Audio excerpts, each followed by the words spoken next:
And welcome to the Property Cashflow Show live. My name's Dan Latter, and welcome to Rachel Knight, the owner of Title Split. Hey, Rachel, how are you doing today?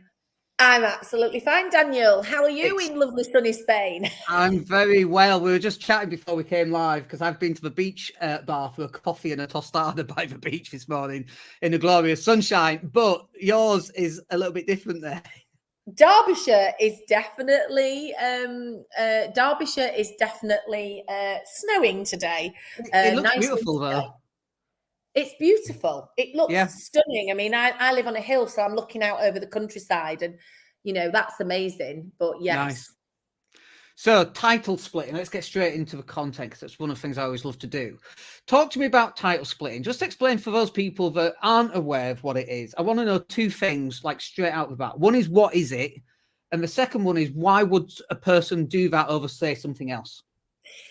So title splitting, put very simply, is we do it with, so I'm going to, we'll focus perhaps on apartments today because that's a good thing to do, but it's anything where we split one piece of land in the United Kingdom and many other geographies as well, but we'll talk about the United Kingdom from another. So for example, I'm in a house today out in this area at the back here. We've got planning to build it, permission to build another house. That would be when we build that other house. We haven't split the land yet. We've now got the planning. We'll build the other house, which will have a lovely view over the countryside. We'll have two houses. We will split the title, freehold, one house from the other house, which will be another freehold. When we come to apartments, it's freehold of the building, the land, the site, if you like, the airspace above and the land below. And we create leasehold apartments and grant leases, which is the leasehold, and that is a title split. Some people go, well, it's not called that. Well, it is. It's a dictionary term. It's been around for centuries, and I mean, literally hundreds and hundreds of years. But ultimately, it's about splitting land and ownership of property, one from the other. Okay. And in terms of, for example, so in my mind, there's two ways of doing it. One is you buy a house on a corner plot. That's like you know, and I remember 10, 15 years ago, that was a massive move to buy houses on corner plots. I'm sure most have gone, but I'm sure there's still also quite a lot that are still out there. So that's kind of obvious. You split the land, you live in the house, you get planning permission to build the other one. And then the second type is where you have a big house, like a 4 or 5 bed semi or detached, and then you're going to split that up and turn it into studios, right?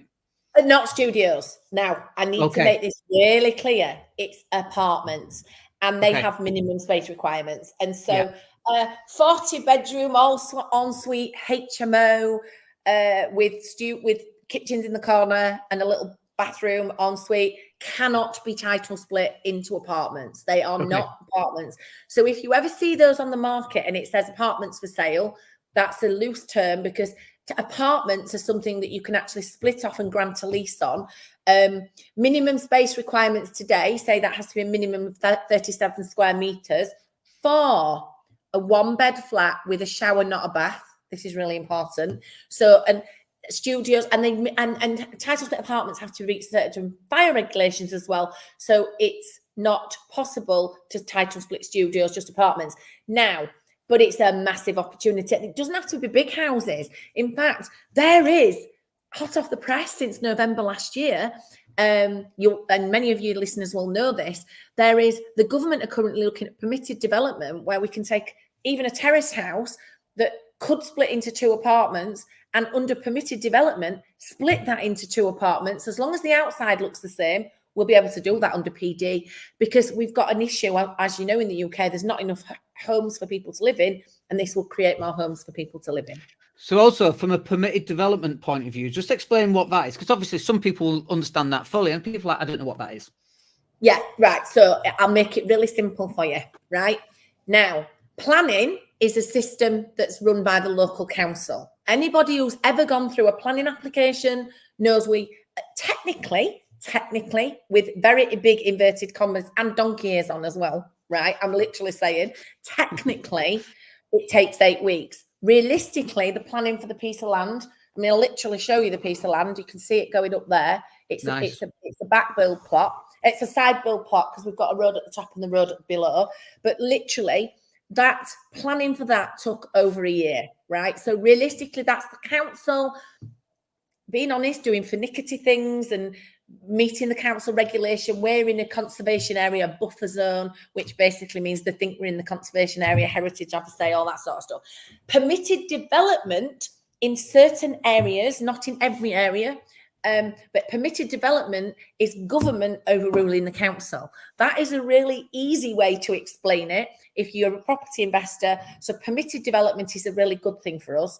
So anything that goes into permitted development, so for example, big old office buildings that get, some of the Class E stuff that can be done. I'm not going to talk about permitted development in detail today, but, some of that stuff that can be converted into apartments. The thing is, now what I'm going to say is, a big question that your readers might ask, your listeners might ask, and is a myth out there is, well, why bother title splitting? Oh, you can just do the block, get a block mortgage. Why wouldn't you do that? Well, the answer is 25 to 35% capital uplift minimum on every single block. Right.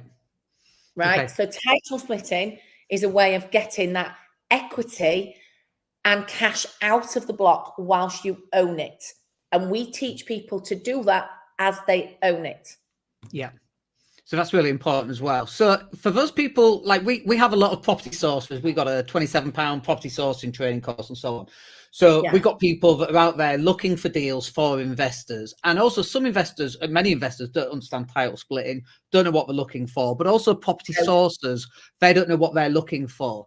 Because I think there's money in them hills, right? You just got to know what that looks like. There is money in them hills. A lot of money in them hills. Yeah. But most people don't know what to look for. So can you give me some examples of title splits that have been done that people can easily identify from outside? Yeah. So you wanting, so I will say we'd love to work with more sourcing agents because our clients, we've got a big client base who've been through our training who are desperately looking for properties. So certainly, that's something you might be sourcing agents, that are going through your training. If they understand how to do title splitting properly, there's a lot of money in sourcing these because, so you're looking for unsplit blocks. You're looking for, in the future, as this permitted development, right? It's going through consultation, comes in. You'll be looking for a house that I'm going to say typically has, when you walk through the front door, the stairs will be in the hallway going straight up, right? And there's a back entrance to that house. These houses make perfect little title splits. And currently you have to get planning for that. So you want to turn that one house into 2 flats. You get planning. I'm going to give you an example. That's a really good example of the type of property that will be covered under permitted development. If the house has stairs in the middle that you have to walk through the kitchen to, you're going to have to move the stairs to make that work, or et cetera, et cetera. If the house has typical, everybody can picture that, can't we? Walk up to the front door. There's a stairs on the left or the right hand side going straight up. There's a corridor back that's going into the lounge and the kitchen. Yeah. Upstairs, you've got the same sort of size unit. So you could potentially make that into 2 apartments. Now, if I can give you an example, one of my first title splits quite a long time ago when everybody was telling me not to do it and, wait until you sell. You don't need to do this. One of my very first title splits was in Derbyshire, actually, where I live now. And I bought 2 terraced houses at auction and I went for planning back in the day when planning took like 4 months, not a year, right? And so I went for planning and I got planning to turn 2 2-bed terraced houses into 4 2-bed flats, right? So 2 flats a house, right? Yeah. Now, on day 1, that gave me 30% additional capital over and above what the houses would have been, right? But then by title splitting it, I got another 30% additional capital. It's really hard to understand this, but just the title split element has given me 30% additional capital. Explain that in monetary terms. So you buy a house for 100 grand and now the house is valued at 130 simply because you've split the title? Yeah, so let me explain. I bought a house last January that was converted into 3 apartments. It was a very creative deal because I love doing creative deals. But this house was bought and it was actually 3 apartments, okay? On the day I purchased it for $255,000, it was valued at 465,000 because I title split it on the day of purchase. So flat 1 was worth 155, flat 2 was worth 155, and flat 3 was 155. Now, it was creative because I'd refurbed it before I bought it. I'd had it on an option, right? So it was creative in that way. So on the day I bought it, I had spent money on it, and its actual valuation as a block on the day I bought it. And if your listeners want to write this down, it's a lot of information, I know, but I know my stuff, right? So if you write this down, on the day I bought that block, right, it doesn't matter what I spent on it, but it was valued on a commercial valuation. So with a bank like Shawbrook, for example, it was valued at £464,954. Now that was a rent and yield valuation. Yeah. So not bricks and mortar, not rent and yield. Mortar, rent and yield. And that's a multiple of the rent. Yeah, because I title split it, each of the flats were worth 155. So I've got my calculator. Anybody can do this at the same time as me. 155 times 3 equals 465. And the other valuation was £105,000 less, right? Which was actually 29% less. So on the splitting of the titles created me 29% additional value on top of my normal buy, refurbish, refinance valuation. Now, if you can tell me any investor who would like to leave that in for the next 5, 10, 15 years until they sell the property, that's crazy. So when you don't split the block, you're leaving about 30% in the deal. Yeah. That means when you go to borrow money on the deal, right, when you go to finance the deal, you're leaving that money in. And very simply, that's your deposit, isn't it? So if you do this the right way, and the other thing, of course, that with it, and now they're all title split. What if I wanted to sell one this year and come and buy a place now where you are in Valencia? Oh, I could sell one, couldn't I? I could keep the other two cash flowing. If I wanted to get all my money out, I can sell one, right? Now, me personally, I've left a bit of money in that deal. I don't mind because it was about 30 grand. And I actually think, well, you know what? That's going to pay me back 50 times over the next 20 years. It's cash flowing, right? It's cash flowing. So I'm not really bothered. But here's the thing. Our clients have a choice. You can sell somewhere. But let me tell you, when you go to a solicitor in this country and ask them to do this for you, 99% of them haven't got a Scooby how to do it. Yeah. And that's not knocking solicitors. Yep. Solicitors know their bit, but they're not taught this stuff. They're not taught how to do this creative stuff. Can I clarify something? So this property that you bought was already split into 3 flats. They just hadn't split the title.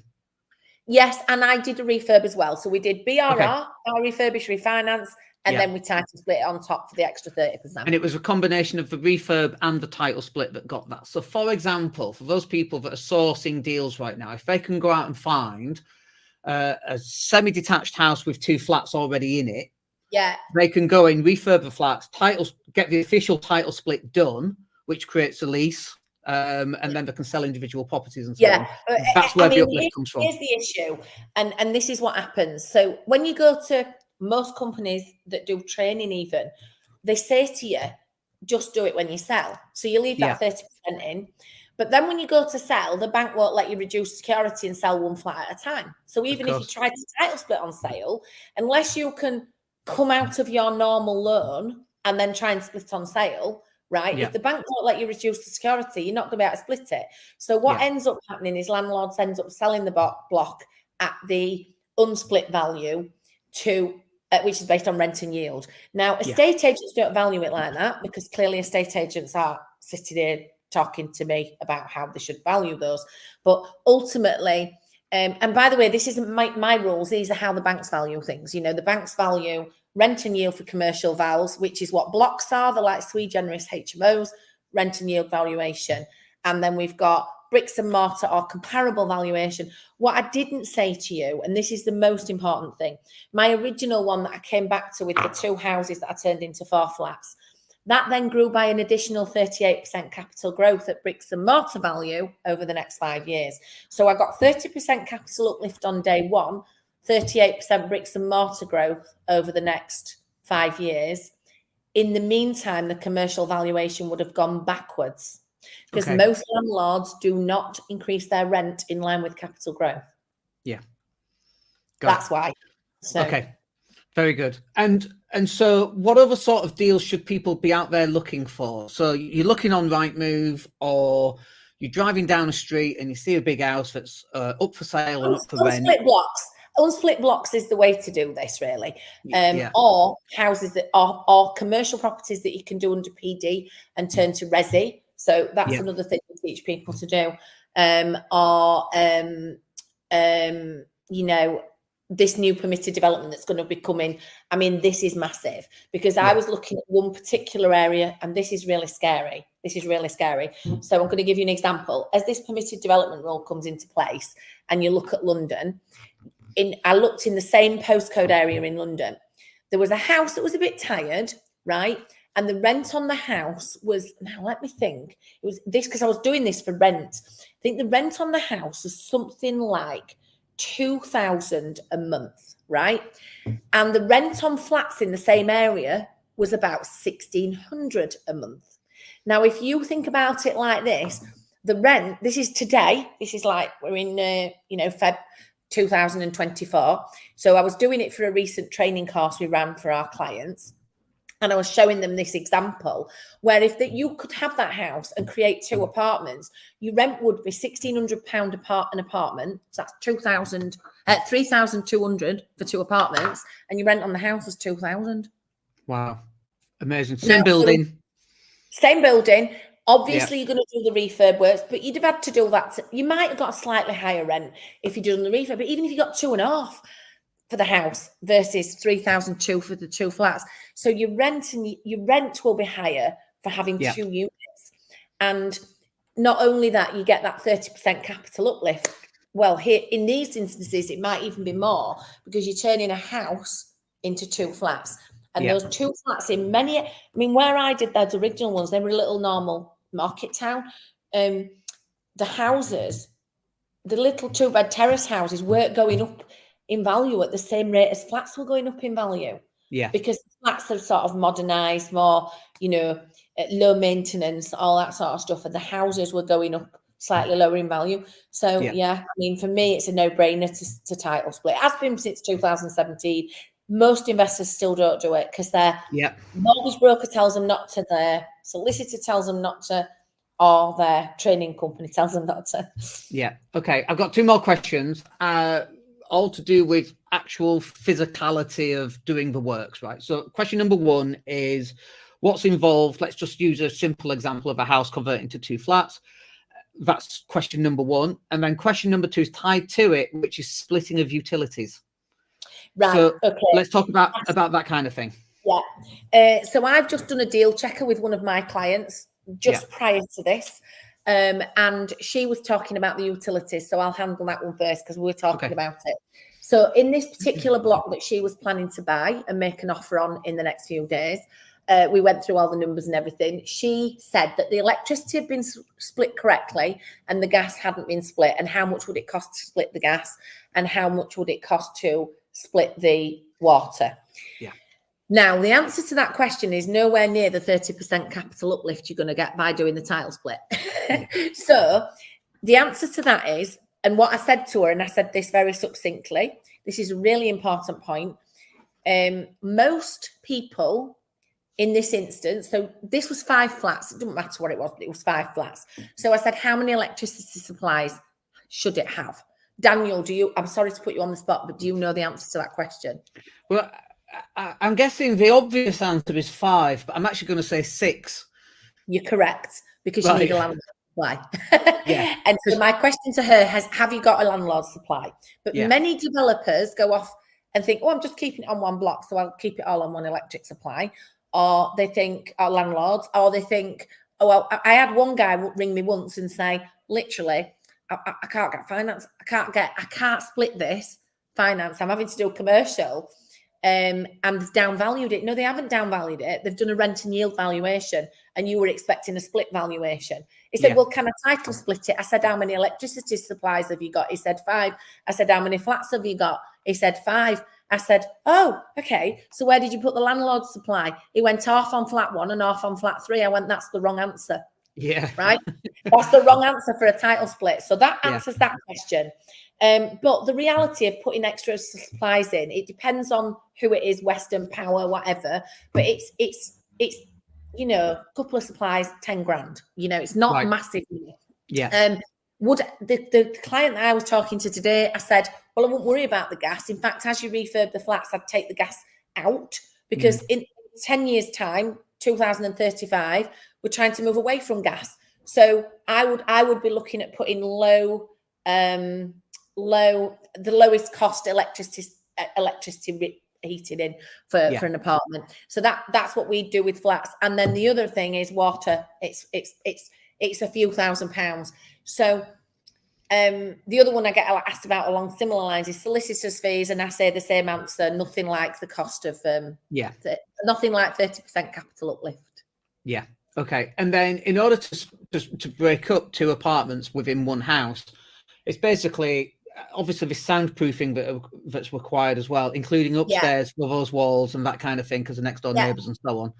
And what else would it be? It would be on the stairways and putting a wall between. Fireboarding, soundproofing. Yeah. You need building control involved. I think the key thing I would say is the new regulations for building control mean you're having to put soundproofing between every wall in a HMO, right?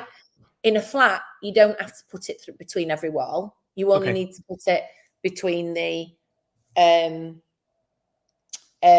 flats. Okay, so you have to put it between the flats. You don't have to put it between the walls.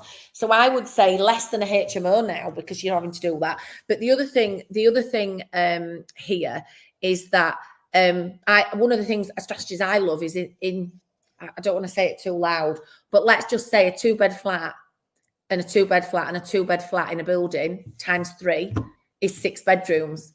Yeah. And each flat can be rented as individual rooms because they're 2-bed HMOs. Yeah. And in some areas, A4, that's a way of, you know, if you can buy flats instead, you can rent to 2 renters, 2 renters, 2 renters. What I love, though, is I don't like doing them like that. I've done it like that before. But when the bills went up, I changed it to families and actually got the bills paid by them instead of me. Yeah, of course. So, you know, it just gives you... With having apartments, it gives you a lot of a flexibility to do different strategies. You can do SA in them, but you still title split. You can do supported living, but you still do the title split, because the title split is about your capital asset value growing. Yeah. Capital asset value growing. Yeah. And then I think just to finish off, in terms of what's the next step. So you see a thing, you don't know if it's going to work. Who is there's 2 questions here. Who is the first person you speak to? Someone such as yourself. And then who is the next person to do all the works and do all the calculations on what's possible and what's needed? Right. So here's the beauty of this. And this is why we set up titlesplit.com, right? Yeah. Really, really important that people understand this, because there's a common statement that's said by, and I hate to say it because by the way, I invested in property education. I invested £30,000 in my property education. And at the time I'd been a landlord for 10 years. And when I invested in my property education, I then got financially free. So I'm a great believer. So this is not me knocking the property educators at all, because I actually think that people who get the education go on, build portfolios, leave the job and have a better life. But here's the thing. All the property educators say all you need is a solicitor. That is complete and utter balderdash. Yeah. In fact, our clients on day 1 or 2 of our course are laughing at that, because they're going, oh my God, this is so complex. You don't just need a solicitor. So we call it Property Investor Island. You need a whole team of power team professionals. And what we've done is I make them come on our training. They're not allowed to deal with my clients unless they've been through the training. What that effectively means is, and I'm not even kidding, we've got 2 solicitors in our member centre at the moment who've been through the training. One's got quite a big firm. Another one's a smaller firm. I've had a 3rd solicitor just recently go through, and they get points for that. Those solicitors ring me and ask me how to do the title split. Not even kidding, because Amazing. title splitting isn't just about the legal transaction. It's about all of the things coming together on the right day at the right time for you to enable that transaction. And if you don't get it right, then what ends up happening is you just end up financing it a block and leaving 30% in. Yeah. And that's what happens, because usually when you come to the end of a project, you've done a refurb, you're desperate to get your money out. So the investor doesn't do the title split and also doesn't know how to do the title split. I had a client of ours speak to him yesterday or the day before. I think it was the day before. He'd got a block that he owned already. This is not, he owned it already, so it's slightly different. It was 5 shops and 4 apartments, and he was getting planning for 3 other apartments. So the end value of this block was 1.4 million GDV. The 5 shops were fully rented, and the 4 apartments had all been done up to the highest standard and were already rented out. He was offered a £750,000 commercial valuation on that property, right? Yeah. So if you work that out at 65%, times by 65%, he was getting 487, right? By title splitting, the 4 flats alone, which were valued at 150 each, that's 600, times by 75%, he'd get 450. So he'd have got 450 out if he split off the 4 flats, right?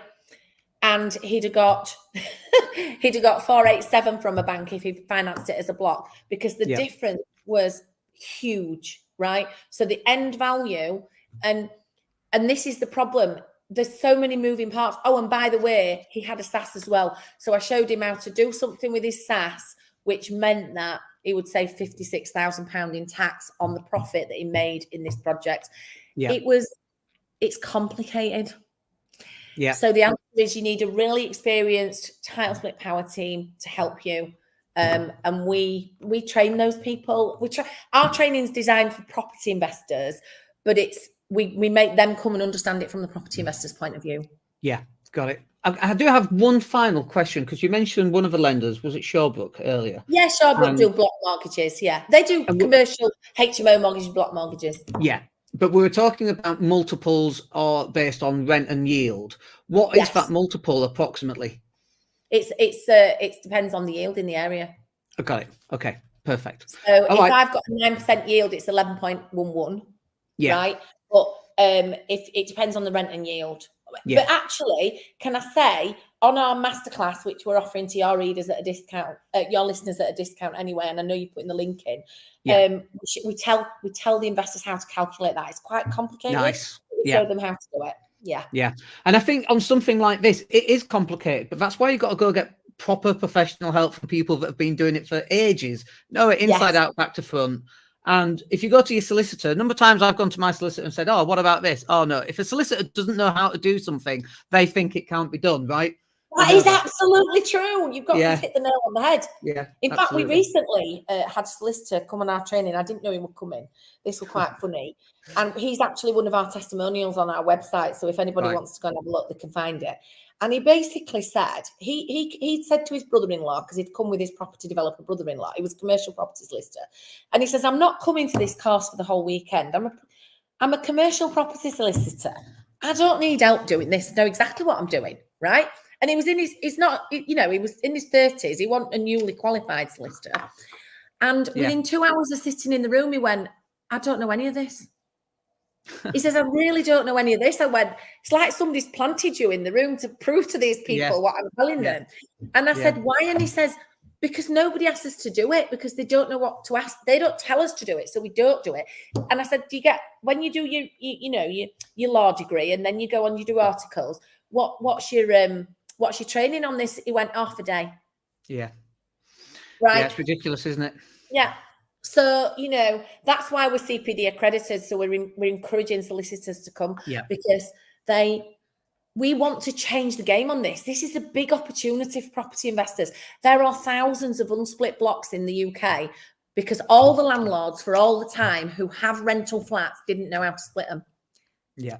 So there's such a big opportunity, and we want to change the game on this. That's, yes, I've got a great company and training and I'm loving it and it's not really a job. And we're helping people to make money. And of course we charge for that. We don't do it for free, because why would I? Yeah. But here's the thing. if in 10 years from now, this will be mainstream, everybody will be doing it, but that's not the case at the moment. Yeah. Wonderful. Well, thank you very much for your time today. We've put the link in the section below and you'll see that. If people want to reach out and contact you, Rachel, what's the best way for people to do that?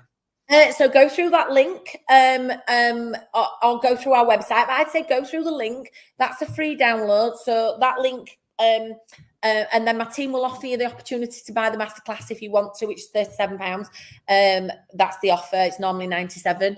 And I just think come along, and then you can either talk to one of me or my team after the masterclass. We give people a free call with it's probably one of my team usually, and that, that's how we can find out where you are. If you've got unsplit blocks or you're looking to source unsplit blocks, come and talk to us, because this is a changing game. I mean, it's the new opportunity on the block. I think it's recently been named as the top 20, one of the top 10 opportunities of 2024. Nice. Well, we've known that since 2018 when I bought titlesplit.com domain. I knew this was coming. It's gaining momentum, so get in early before it's flooded. That's what I say. Love it. Have yourself a wicked day, and don't get too cold in that snow. I won't. I'm not going out. Thank you very much. Thank you. Have a great day. Thank you so much. Take care. Take care. Bye.